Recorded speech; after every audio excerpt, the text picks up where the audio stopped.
The Central Weekly, a weekly podcast from the Central Podcast Network. Ladies and gentlemen, episode 73 of the weekly. Nice, like it rhymed. I know. I think it's 73. I don't know. Here we go. I can't. I've been conditioned not to count that high. So here's the deal. We are wrapping up, or we're going to hear the final bell this weekend at Central for summer school. And guess what? That means Mr. Trevor Ile is back in the podcast. Mm-hmm. Trevor, welcome to the Central Weekly. Hello, thank you. Glad to have you. Glad to be here. Back. John Henninger, glad Jared, to have you. Thanks, man. At mic 3 today. This is a whole new mic for me. I've never sat in this seat. Much like the However, pulpit, Trevor is at the helm. And whoops. It was, again, we're recording this on a Friday. So we haven't had, this hasn't hit the mainstream yet. No. We got a preview. That's what we're going to talk about is the preview. But gosh, Trevor, again, it's a continuation of super practical lessons that God has taught us as dudes, and hopefully it's gonna help. It's gonna reach a lot of people, especially with control. Especially if you've ever tried to grasp for control. I mean, who amongst us hasn't, thought like your whole thing is control is an illusion, right? I mean, like we think we have control, or we try to have control, and it's just, I mean, you can talk about it way better than I can because you're it's just you try and try and try, and then new information comes, or a new day comes, or somebody else, you can't control their input. I mean, it's just a moving target. Yeah, it's super good. And so we're going to talk baseball, we're going to talk tears, we're going to talk polls, all kinds of things. Tears, yeah. Trevor. Yeah. We're still waiting for Eric. We're still waiting for Eric. I was there. And John kind of helped spark it. I was singing so loud. I was We're going to singing. get there. Yeah. We're going to get there. So Okay, today, the lesson is lesson number 4 of summer school. Control is an illusion. And really, the whole scripture that you have, you had Book of James, lesson 1. You had the other guys. And then Trevor comes out with the story, which he goes Old Testament. So the first time in the series, we really dive into an Old Testament story. And as you had told us, it is your favorite. It is my favorite. It's been my favorite since high school. Really? Why? I just have always liked this story.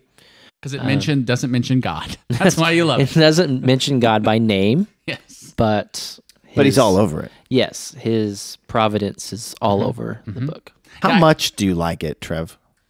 I've had it enough. How old am I? Enough so that it's been on my arm for 6 years. There you go. So That's what I years. was leading towards. It's crazy that 6 years. We were reminiscing on fantastic promo videos. Yeah. You missed it, John. But we were doing that at break the other day, and we were doing 2017 promo, and it was right there. I think that was the summer. That was right? the year, That was the year. 2017. It's brand new and fresh. On my 30th birthday. Okay. Wow. Which was been 2017. And that's the thing that I was laughing about, those 6-year-old promo videos, that we were in our 30s doing those promo videos. Yeah, it was something. There was a maturity level that I just don't think kicked in yet, because here we have Chapel doing those promo videos now. Fantastic that you're going to see this. Fantastic that you're going to see this weekend. But he's 21? Yes. It makes sense for him to be silly in those videos. It didn't make any sense for us to be in our 30s. But yeah, that was long hair, skinny, super skinny John in those fantastic Long promo. hair? It was so much that you had it souped back. Really? Yeah. Longer hair. Longer. Huh. Yeah. Okay. Not probably longest. Right. Again, we're talking about hair. Yeah. Wow, we got it. We continue. So Trevor, now that we've talked about hair, you are the second person in this studio the last 4 weeks that has never had a perm. Correct? No, but I get fades You do. professionally. Yeah, and that's the thing. You go professional, because we were looking at those videos from 6 years ago, Yeah, and it was not rough. a professional thing. No. The beginnings, those were. I'd like to forget that. All right, I'm going to throw this idea out here, okay? Please. Right. So this is an invention idea that I have. So if you're out here and you're listening, if you're one of the dozens of people listening right now, All of them. so what about, Trev? I think this would be like for you. So like a hat that has like a built-in fade guard all the way around. So you call it the haircut hat. And so basically, like you can, you know what I'm saying? Coming soon to Bed Bath & Beyond. Well, Yeah. R.I.P. I know. So Sky Mall. Wait a second. I mean, that was the bad thing about fades looking like bowl cuts. Yeah. You want to just make it a hat cut. Well, it would be adjustable. Oh, so it would just go up along the way. I'm saying like so you could have like this, We'll and talk it had to basically Melanie like a about that. built-in comb. I prefer the guy that gives me a fade. The two guys that give me haircuts. They do it without guards. They're professionals. Yeah. Yeah. That really is. I mean, I no guard my beard sometimes because I'll do a guard on my beard to trim it up, but then I'll go no guard just to kind of So get some scary. final things. So I have scary. messed up many times. They do your fade with no guard? Yeah, they're great. Get out of here. No, he does not. I'm still not letting this sink in. He does your head. No, the sides and the back. Okay. The top, yes. Yes, But the sides and the back. that's impressive. That really is. And that's why it takes him 30 minutes. Yeah. Yeah. Because he's awesome. going through every hair follicle on your head. So that's our hair thing. No perm. They might like open the clip open up a little bit more, but they're not putting guards on it. But you have the most closest hairstyle to our old senior pastor, Jamie Allen. You don't say. You guys had a very similar hair pattern. Just the texture of your hair. You've compared your hair to what region in this world? The better description is it can become like a chia pet. You see those things that were Oh yeah, Yeah. chia. chia. It just grows straight out. out. Yep. And Yeah. it's That's the good thing. Okay, there's our hair discussion for week number 4. I keep it short. So let's get into this. So Jon had you come in just like he has, and we did a quick little interview. I love it because you've been around the longest of the 4 of us at Central. So they should know you the most out of all 4 of us. The pictures you shown, you were kicking around Central at that time. Yeah, I mean, I was kicking around Central as a 4th grader, but on staff, I've been kicking around since I was 25. That's so cool. Mm-hmm. Well, I've been on longer than that. No, Right? no. It's 11 years. I was, okay. You were 2014. I was 2013. Because, and I get this confused because I was with Jeremy doing high school ministry. Yes. You came in to help with that, and Correct. that's why I was thinking I was here longer. Correct. Okay, get this, right? I had the privilege yesterday. We support Salty Farm Ministries. Yeah. So I had the privilege yesterday. How are they there? I was at a board meeting in He's showing a picture of Redmond. Panama City Beach, Florida, yesterday. And Sarah told me, hey, the Redmonds, just posted something. And so I texted Jeremy. I said, are you in town still? And he said, for like a few more hours. And I said, well, where are you? Can I come give you a hug real quick? And so I saw him for 3 minutes. Man. Yeah. Jeremy Redmond. So tell us a little bit about that. On that, if you haven't been on social media this week and you follow, tell us a little bit about Salty Farms just real quick. Salty Farm Ministries is JL and Rochelle Dunahee, and they're originally from Salem. They are from Central Christian Church. We're really kind of their sending church. Yeah. And they started a homeless ministry in Panama City Beach, Florida. And I don't know, if you're like me, I think originally you think like, okay, I think you might just want to move to Panama City Beach, Florida. Yeah. Who wouldn't, right? Sell your house. My goodness, dude. I'm telling you, like, what they just drove me around for an hour or 2 and showed me some stuff. And like, even just while we're driving down, he's like, now normally we stop over here. Oh, look at that. There's Cletus and Barbara or whatever, and so like we stop and they had like some food and stuff in the back, and they're getting out and giving it to them, giving them hugs. And I mean, like, just they are the real deal. They have a heart for homeless ministry, and I'm excited to see what the future of that holds for them. And basically, that we can be a part of it. Yeah, and you went down there to make their next step a reality in being a non-for-profit, having a board of directors, because those are steps you have to have. Right, absolutely. Yeah. So for them to really legitimize the ministry, they're in the process right now of applying for their 501c3 and nonprofit status and articles of incorporation, all that kind of stuff, which is what I was down there for yesterday. But it was, it's just, I mean, God has, God's using them even now before it's like officially launched or whatever. God's using them in some big ways now. Yep, super cool. So Trevor, speaking of trips, you brought up a really funny point, and I tend to agree. I spend a lot of time on my phone just in Google Maps, just looking at things. And zooming in on finding a tour, doing flyovers. Have you done the flyover, Jon? Of No. the city? Yeah, you can. Certain cities. Have you done this, Trevor? I have not. Tell me You more. can hit, like, if you hit St. Louis right now on your Google Maps, it should come up where you could like hit a button and it flies over. No so way. it does like a animation, 30-second animation. It flies over like and hits all the highlights in that town. In that city. Super cool. You got I checked like out. that. But I love the dig that you had to James, because James has talked about he's actually going to start a trip, and here Sunday they're leaving, going to Florida or going to Gulf Shores, and he has that all mapped out, puts it in a binder. You remember MapQuest days, guys? I do. Oh yeah, Had to for print sure them I out. do. Yeah, and they weren't right all the time. No, and you always had to like reset your odometer. I remember printing those out. That's when Marie and I started dating, and we were traveling a lot because we were going between St. Louis, Cincinnati, Salem, all those towns in between, and we would print out the map where we're going to go. And I'm surprised we're still together. Yeah, there was lots of things. We got lost in St. Louis a bunch of times with MapQuest. Yep. So, anyways, your dig was you just use your phone. Well, all those things that one could put in a binder, One could, yes. One could put on their phone. Yes. Yeah. And he could share that with the other people in his caravan. It's shareable. The technology. It's tweetable. Tweetable. It's all those things, you know? But you would, if you classify yourself, you wouldn't necessarily call yourself a planner, more of a researcher.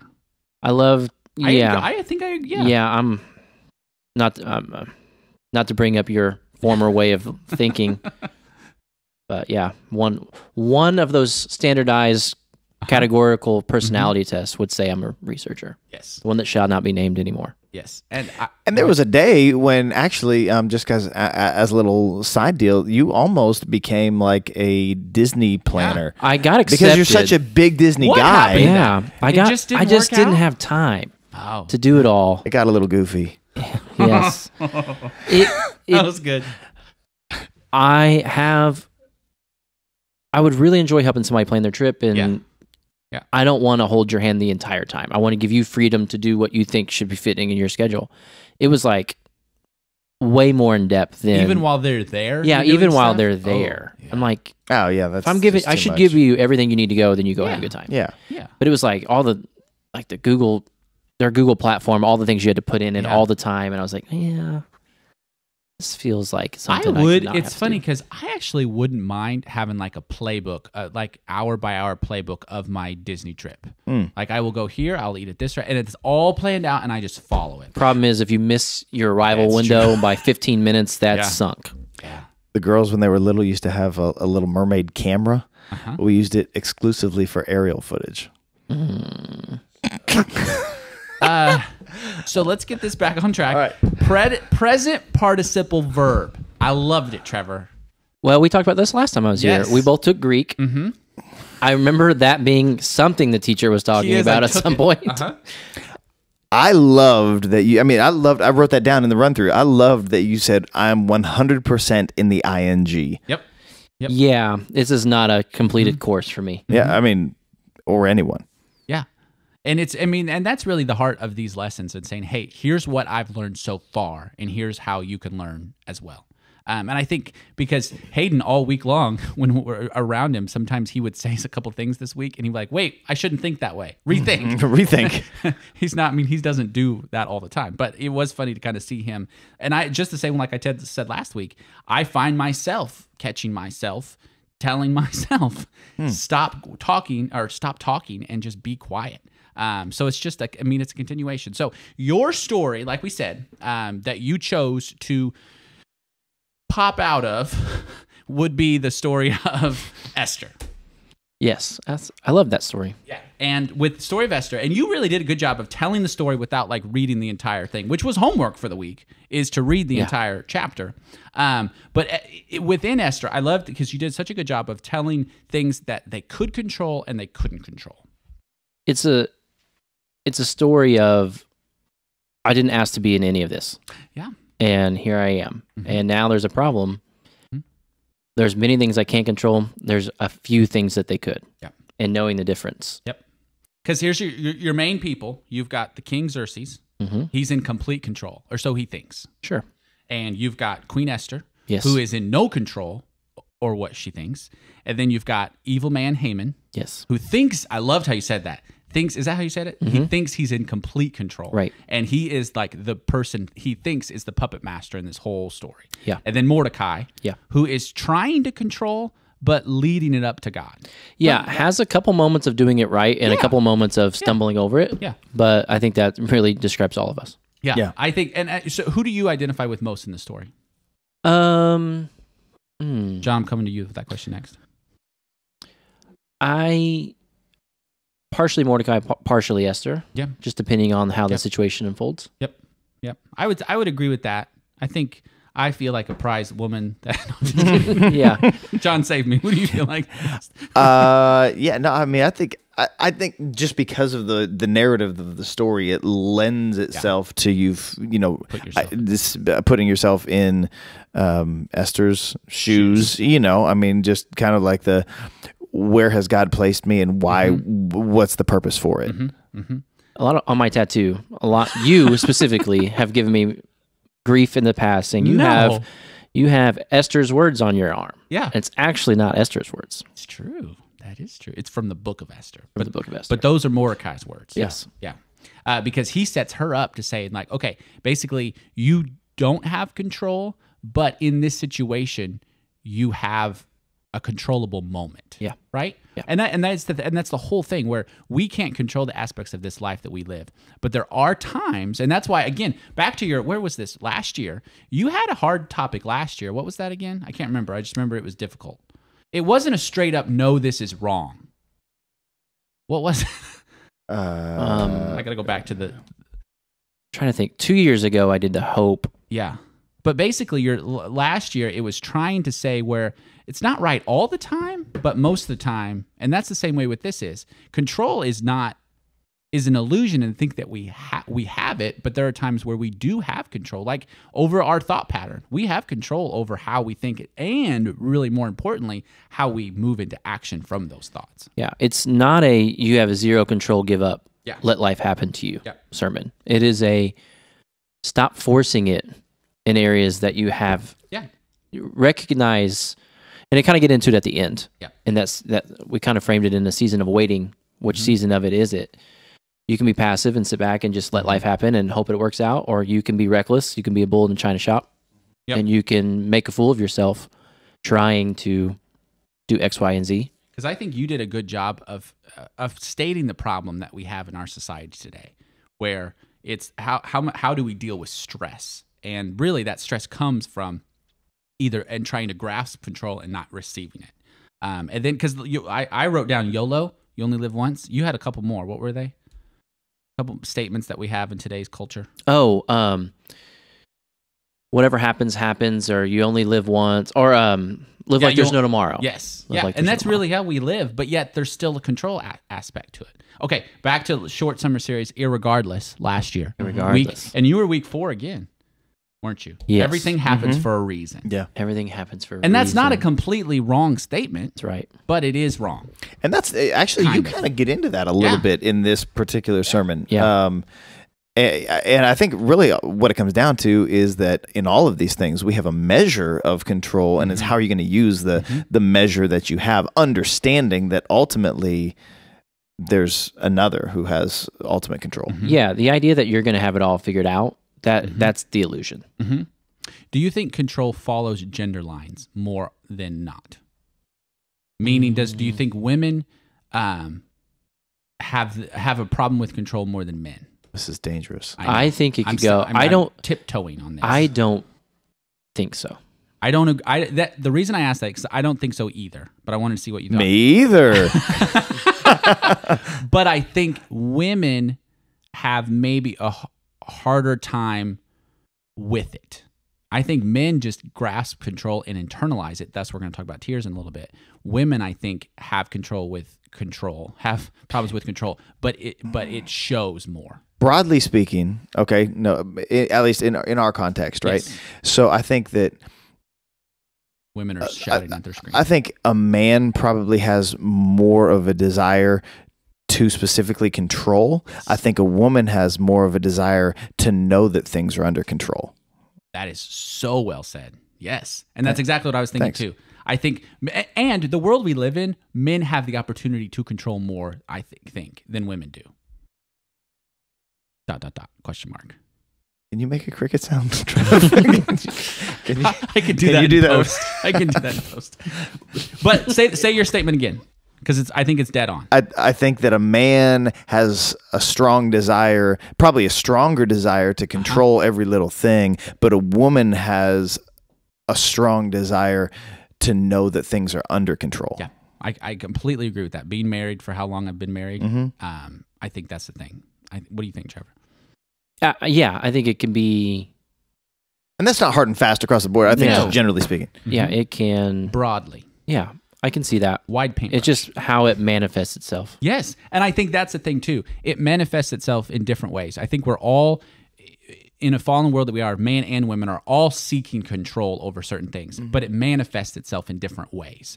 For me, I know, and I agree with a lot of you, a lot of anxiety pours in, and that's demonstrated through my behavior.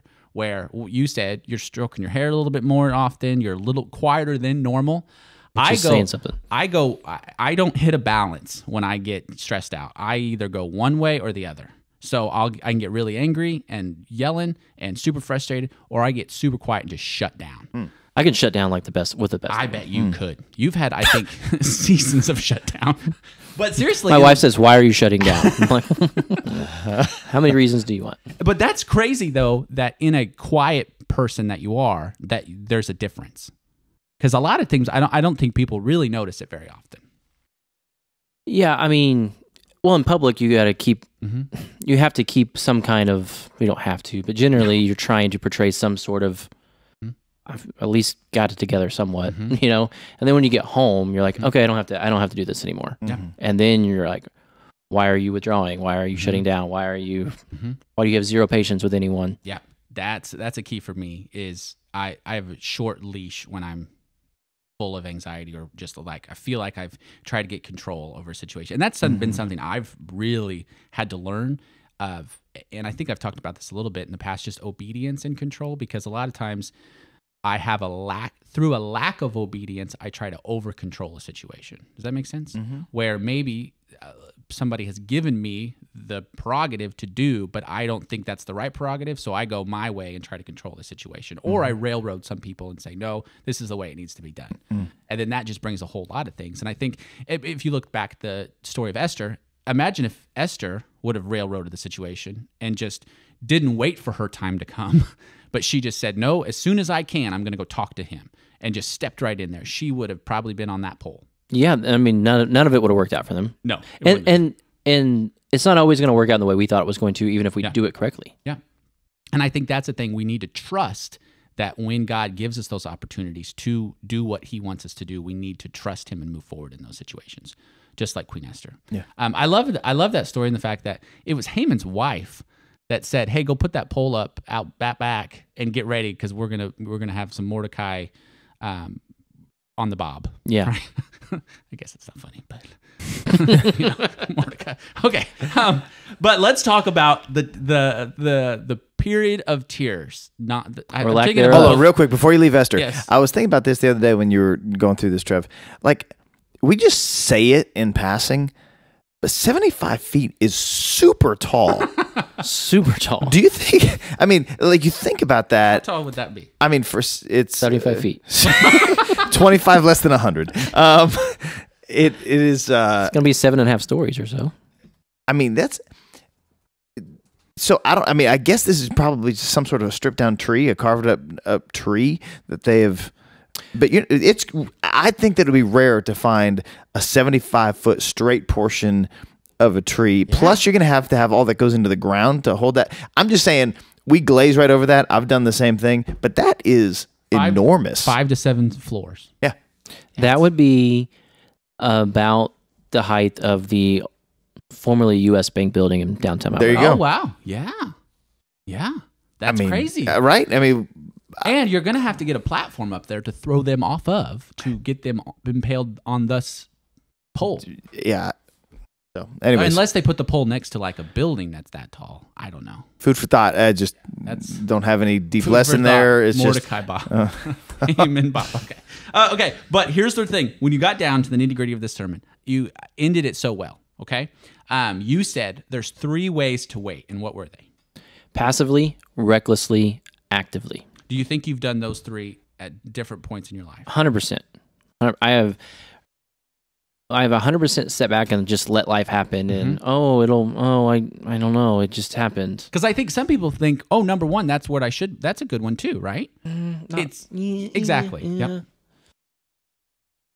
Yep. I mean, having discernment over what you can control, what you can't, is part of maturing, I believe. Yeah, and I think that's a key for this lesson as well, is to ask the Holy Spirit for discernment in situations. Because there are times where you need to keep your mouth shut. Hey, look at that. And there are times where you need to, in humility, think first and then go and do what God is asking you to do. You like that? Yeah. That was all 3 sermons. Good. 4 sermons in one statement. Back. I'm gonna put pause there. Let's go back to the time of no tears. Your age range was what? 17? 19 to 36. Why do you remember the last time you cried when you were 19? Unfortunately, yes. Please go into that in detail. Do you already know that story? I think I do, but I please help me. I was getting ready to start my second year of college. Okay. And I had high school girlfriend. Oh. And So, okay, second year of college. so High school girlfriend. Right. So she was a year behind me in school. Okay. So she's getting ready to go off to her first year of college. I'm getting ready to go off to my sophomore year of college. Gotcha. So we've Okay. been dating nearly 2 years, not quite. Marie and I were in that situation. And it just, being 19 and 18, you're just going in 2 different paths. And Uh-huh. kind of saw it coming for a while. And Yep. being 19, you're like, I don't really want to do that. I don't really want to cause anybody hurt or pain or, people have known us together for 2 years. Uh-huh. And to undo that, it's going to be questions and, so I went over to her house and it was like August. It was like 100 degrees outside and we ended up outside. Today? Was that happening today? Yeah, it feels like today outside. And it, I just kind of try to muster up the words to take it in a different direction. And I felt really bad about it. So I cried a little bit. So the tears happened in the conversation or after? Yeah, in the conversation. Okay. Does this female still live in this area? No. Oh, man. Because I would have asked for her name if she did. No, she does not. Man, so then the period of... And my wife loves to just point out that was the last time. I'm like, listen, We've got married. We've got kids. I was 19. Nothing. Yeah. Because really, it is a joke between... It is funny. We're on 2 ends of the table here between Jon and Trevor here. Jon mentions anything in any context or with any people, a tear will come. I'm getting a little emotional right now, Jared. But here, I always say, because and this is not a backlash against Trevor at all. It's just your sincerity in the conversation or the situation. I got really mean when you first started. And again, this wasn't a great timing because you first started as lead pastor. I put a Jon crybaby, Was that you? Crybaby chart in the green room.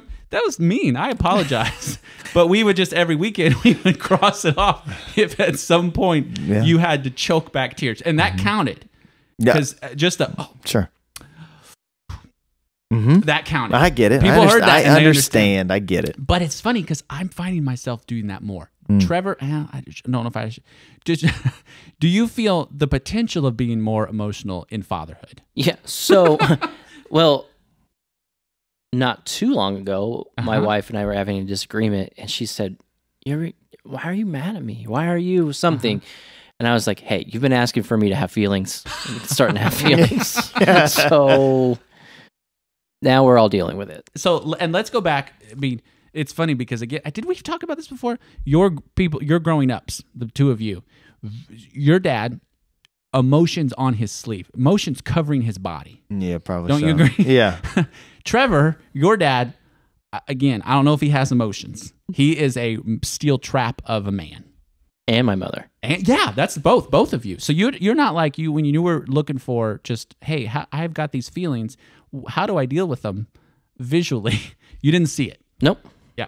But Jon probably saw it. And you had 2 sisters in the house. 3 sisters in the house. So that's a ball of a house full of emotions. True. Meanwhile, the Ile house has Landon and Trevor and David I. But then, what was it, 6 months ago or so, you're doing Carl Miller's funeral. Yes. Yeah. And I Back remember I'm in sitting over there March. behind the keyboard. You're over there preaching. And all of a sudden, my ears perked up because you start. I was like, did his voice just break up a little bit? Yeah. And to your credit, you acknowledged it in front of everybody. You said, I don't know what's happening right now. Like, I haven't cried in however many years it's been. But, I mean. So I think I said this is bad for my reputation. But, I mean, it was just a sincere moment. It was a moment where, Jesus wept. You felt for Andrew, who was going through what he's going through. Yeah, Andrew's had a rough a rough go last 2 or 3 years, and both of his parents, and just felt helpless, just tried and tried and tried. I went and sat with him at the hospital and did some other things. And And it is crazy because a lot of times when I've really cried, it's of a lack of having a feeling of a lack of control in a situation where it's been not just the choke back tears, but it's like I'm crying now. It's because I feel helpless. I couldn't see the words on the iPad. Yeah. Which is foreign territory for me. Yeah. Yeah. What's that like? But it is nice for you to welcome you into emotionhood. It was just in front of a lot of people, too. Where was the funeral? Was it at Huey's? It was at Newell's. Okay, Newell's. Okay. Well, that was it right there. So so I told you I'd come back. Now, these 3 ways to wait: passively, recklessly, and actively. Correct. Now, how do you actively wait, Trevor? Well, again, it's trying to find that sweet spot of one, seeking the Lord and praying about this a lot. And on top of that, seeking out other godly people in your life to, hey, this is what I'm thinking, or this is what's happening. Tell me if I'm off. Tell me if you see this, or whatever. Help me open the door, or help the door to be open, or help the door to be closed, whatever that is. Yeah, that's a key in this story that I think is a key in our lives as well. The godly counsel that Esther pursued and knew that she had, and I think that's something we've got to go. I think a lot of times we try to control things on our own. It's not for like, hey, you have the Haman character telling you what to do. And a lot of times it's you have people in your life that are good, godly Christian counsel that are trying to help you in that situation, and maybe take control where you need to, but also let go of control in some situations where you need to. And then it's also do the things that you can do. Yeah. So it's like it keeps you out of the passivity of it, but it doesn't railroad you into the recklessy part of it. Yeah, it was neat. Ashton, John, you weren't there. Tuesday prayer time, Ashton led prayer time. Were you both there? Yes, I was there. Ashton said a really good point, and I can't remember all of it, so I'm going to go slowly on this. Basically, how often do we lean more on our talent than our, what was the word she used? Basically, our God-given. Basically, what's the word I'm looking for there? Leaning on our gifting and our equipping instead of actually leaning on Him. Yes, and I think that's a situation in there because Haman relied on where he was at, the talents that he had, the people that were around him. But yet Mordecai was like, no, this is something I feel the Lord is to save our people. This is something I have to pursue. And it would have, and it really could have cost him his life too. I mean, Esther could have bid it and Mordecai would have gone. And one fell swoop, and the whole race of Israelites at that time. And we wouldn't be telling this story if it hadn't gone that way. Yeah. But yeah, really good lesson, Trevor Ile. Good job, Trev. Thank you. I appreciated your heart behind it, and knowing that you are an emotional man now. It means even more. The door is opened slightly more than it was. So people out there, he's ready. He's ready for more tears. Let's try to get it. Now, we need to work on Eric. When's the last time Eric cried? Now, he's in a similar time frame. He gets emotional during worship. Okay, I've seen him. I mean, like, he and I have had conversations where he's teared up, not too awful distant. But he likes to portray something. Tear up and tears falling are two different things. Very, for sure. Yeah. Because how often, John, do you think tears fall? From me? Yeah. Oh, gosh. I don't know. In a month. Oh, I mean, not that much. I mean, that's what I'm trying to get. Because I don't think that. Yeah, it's more of a welling up, or a choking back. So here, and with that's summer school week 4. Trevor Ile. So here's the thing. The last question I have is: do you still appreciate school now more or less? Because you said with John, you said, did you like school? Your answer was? No, I didn't love it. Yeah. I'm really in the middle. I mean, couldn't wait to be done. Yeah. Yeah. Enjoyed some of the experience, but couldn't wait to be done. Always for me, every level of school, always about the friendships. I mean, like, I never was into the academic side, all that. I mean, it was more of a necessary evil than it was, for sure. You? Yeah, I was the same way. I was there for the relationships and the friendships. I didn't mind the schoolwork because it was relatively easy then. It was when it got harder, like junior, senior year. I was like, I'm done with this. Algebra, couldn't do it. Just couldn't do it. Greek in college. I was saying my college GPA tells me and everyone that And everyone. Just it sliding wasn't by. the highest of priorities why I was there. Well, I had the disappointment where I got a 4.0 my first semester of my freshman year. Made the dean's list or whatever that's called, and then everything was downhill after that. So it was like I peaked, Started and good. then then it was like the rest of it was just trying to keep up, and I didn't make it. But a lot I mean, I of made it, Xbox but- and yeah, in our era was TV on DVD. yeah. Yes. Yeah. Seinfeld, King of Yes. Queens, Yeah, Lost. Everybody Loves Raymond. Everybody Loves Raymond. Yeah, I The majored in Office. Xbox and TV on DVD. Yeah. That's good. TV I mean, on imagine DVD. if we had Netflix when we were. I don't think I would have made it. Randomly, somebody bought me the entire series of the Jamie Kennedy Experience. You remember or Experiment? Do you remember that? Really?